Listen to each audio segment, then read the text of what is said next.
laying a brick every day instead of trying to build a brick wall. Just lay a brick every day. Eventually you look up, you're gonna have a brick wall. I never been one of them people that could be comfortable being careless. Some people I notice the quality that they don't have that, they just don't have the I guess the pressure on themselves. You know, they just have a little bit of a comfort that I don't have. I don't feel comfortable unless I know I went above and beyond with my preparation. The things that possibly could happen, if I ain't take real steps to prevent those things, I'm not comfortable. I can't walk around, you know, charismatic and happy. Nah, I gotta make sure, you know, we setting up some type of wealth, because we might have a little bag right now, but we know a lot of people had a bag right now and they ended up bad. We got a core business, which is for me music, but then it's about building an enterprise around it. And I think, you know, that's what we see Jay-Z has done.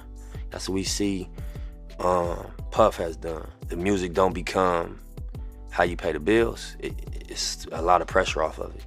You got other things bringing in income. You can make music solely as an artist. You know, I was always a hustler. So when I talk to a young dude, I'm like, bro, my advice to you is gonna be money advice. I ain't gonna get philosophical, religious advice. Yeah. Bro, get you some money, you're gonna feel different. Straight up. You might even, all that other advice I could have gave you, this the short version. You know, get you a couple dollars, man. You're gonna feel different. Obviously having a passion for music since day one, the dream and the vision was to, you know, start a label and start a music movement, a music brand. And then just thinking like, as a chess player, you know, assuming that we would have success in music, the next thing became, dang, what will we do next? And just looking at the blueprint that people like Jay and Puff laid, we like wanna, you know, offer our opinion into fashion. Yeah, so the actual brand, the name of the brand obviously is the Marathon, and it just stands for endurance. It stands for staying down. It stands for like not quitting, accepting the ups and downs of whatever game you commit yourself to and riding it out, you feel me? Because, you know, that's the reality of, you know, success or greatness, that it come with a roller coaster ride, you know? So I think that anybody could apply the Marathon concept to what they do, if it's sports, if it's fashion, if it's music, if it's hustling, whatever, you're on a marathon, you know? So to make that the basis of our, you know, fashion line, I look at it like, you know, we honor the people that ain't quit. We honor the people that stay down. You know, I be juggling. You know what I'm saying? I juggle a lot. I play a lot of positions. You know what I mean? So, yeah, get the walls.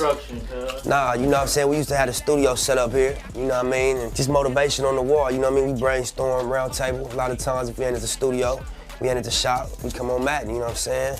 You gotta all money in, you know, stay focused. Quitting is not an option. 6 O's make $1 million. Big money only. You know, talk about it, be about it. You know what I mean? How hard are you really going? Different things that you wake up to, you know what I mean, when you're on this marathon. Words is powerful, you know? And I think that the ability to articulate, you know, you could really impact people.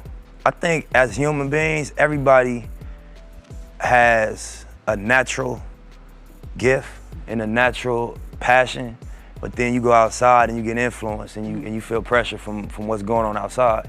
And so, you know, I read one time, like, would you rather be at war with yourself and at peace with the world, or at peace with yourself and at war with the world? And that was powerful for me. Man, most important thing, number one, is you gotta get rid of doubt. If you got doubt in what you're doing, it's not gonna work. You know what I'm saying? And the way to do that is you have a plan. Because if you got a plan, it's not like just a pipe dream. You have a step-by-step list of things to do to get to your goal. If you don't have that, it's very hard to really have faith in what you're doing. Because as soon as something pop up, it's gonna look like the end all. But if you got a game plan of everything you need to do, you know, one thing pop up, well, I still gotta do this, and that, so this ain't gonna stop me. You know what I'm saying? Another thing pop up, well, shit, I accomplished this 2 things. Since my last obstacle, I only got 3 more things to do. Let me keep pushing, fuck it. Pretty soon you attained your goal, and then you create another one. But without a game plan, without a strong sense of faith in what you're doing, it's gonna be real hard to accomplish anything. And I know, you know, it's a lot of obstacles out here. Family, baby mamas, the legal system, trouble with the law, you know, your homeboys being involved in a crab in the bucket syndrome, where, you know what I mean, you making moves and starting to make your way out and people start trying to attach themselves to you and really become weight, you know what I'm saying, extra weight. And sometimes it's like kamikaze, they blow themselves up trying to stop you. So, you know, you gotta have faith in what you're doing and not take no for an answer. You'll get it. It'll be a long run, but you'll get it, for sure. You gotta go hard, you gotta believe in yourself, and you gotta have a sense of humor and know that bullshit is gonna happen. You can't be too serious about it and too emotionally affected when bullshit happens. You have to just stick to the script, believe, have overwhelming confidence, be your own biggest fan, your own biggest believer, and put it on your back and carry the weight. You feel me? Success to me, I say it a lot, it's just being able to do what you love to do and support yourself off of it. Live your dream and do what you love to do every day. So I'm successful in my eyes, because I don't sell dope, I don't go to work, man, I do music and I love to do it. And that's all I have to do to maintain. Number one, you know, I just feel better, homie. I sleep better, you know what I mean? I got a level of like, I'm at peace with what I'm doing. I feel good about what I'm waking up doing and about my lifestyle. At one point, I wasn't proud of my lifestyle. You know what I'm saying? I wasn't content with what I was doing on a day-to-day basis. I wasn't happy with that. So it was eating at me. Even though I'd be on the surface, cool and straight, deep down I knew that this wasn't the direction of what I need to be doing. Now I wake up with the feeling that I'm going in the direction that I'm here for. Like what I'm on this planet for, I'm doing it. When you don't have resources, you in survival mode.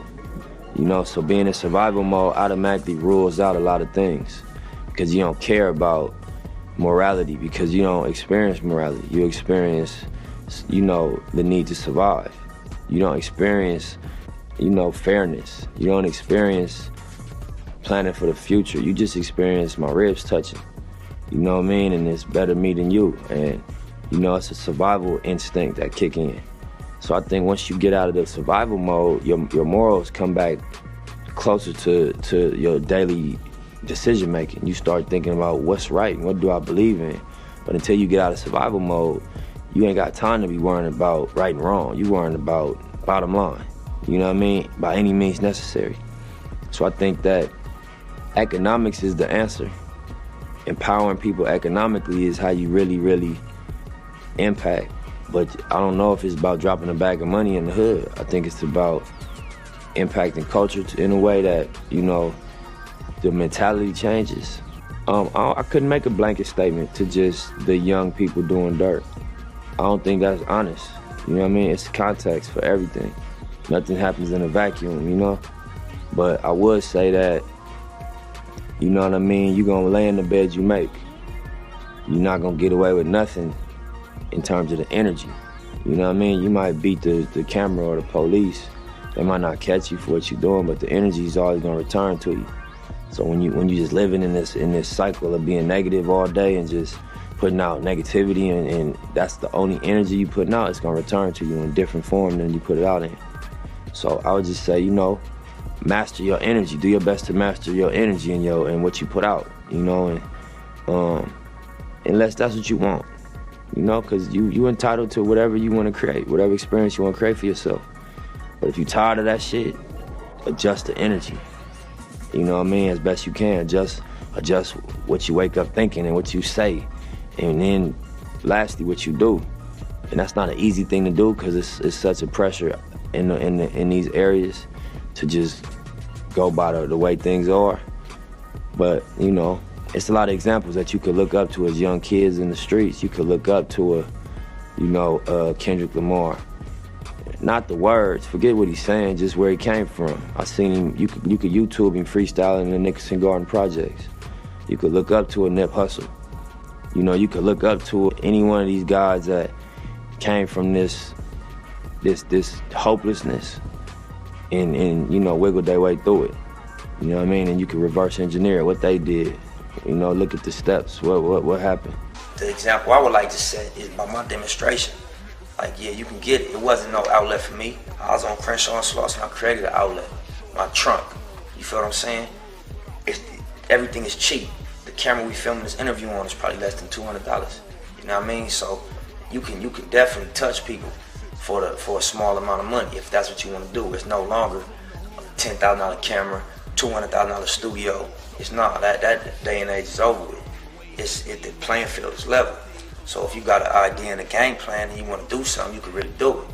And That's my example I set. All my original goals, I met them. I had goals as somebody coming out the street. So I didn't have a hell of a entertainment set of goals. I never wanted to win a Grammy. That was not my goal coming out the street. Them is music goals now. That I'm in the music game. That was never my goal. I never thought about selling 1 million records. I thought about, doing something legit to make my money and being able to, not worry about when I heard the helicopter late at night thinking they was coming to kick the door down. Right. I was like, I read an article that Joel Santana made $15,000 a show. I don't know if it was true or not, but I'm like, damn, you can make $15,000 a show? That's how I was thinking at that time. Like, what we did as teenagers to make $15,000, you get a lot of years for it. Absolutely. So, you could go do a tour where you make that every night. And then I remember looking at every state, like it's 50 states. If I could sell 1,000 units in each state, indie, at $8 a unit, I could make somewhere near $500,000 if I just figure out how to do that. And that was my little entry level goal. So, we established and accomplished them things early and had to redevelop my goals. Now that I was in the game and I learned niggas get $1 million a show, niggas get $500,000 a show. I didn't know that. I didn't know that, I knew, but I didn't think that it was realistic that you could really sell millions and millions of records and become a global brand. So as I became exposed to these situations, met these people that performed on that level, and you ain't no smarter than me. You know what I'm saying? You just in a position. You just, you sitting in a space where you could execute on that level. You know what I mean? I started reestablishing what my goals were. One thing I noticed about myself, when I think, thoughts is powerful in all facets. Cause even my career, even my life, things end up turning out exactly how I visualized them. Not in this time frame I expected. You know what I'm saying? You always want shit to happen overnight. But, I just had clear visions. Obviously outside of my girl, I just mean in music and hustling and just how I viewed myself as an adult when I was a young dude coming up. And your thoughts powerful. That shit, come to life if you stick to your script. Creative destruction, a risky business of going against the grain. The reasonable man adapts himself to the world. The unreasonable one persists in trying to adapt the world to himself. Therefore, all progress depends on the unreasonable man.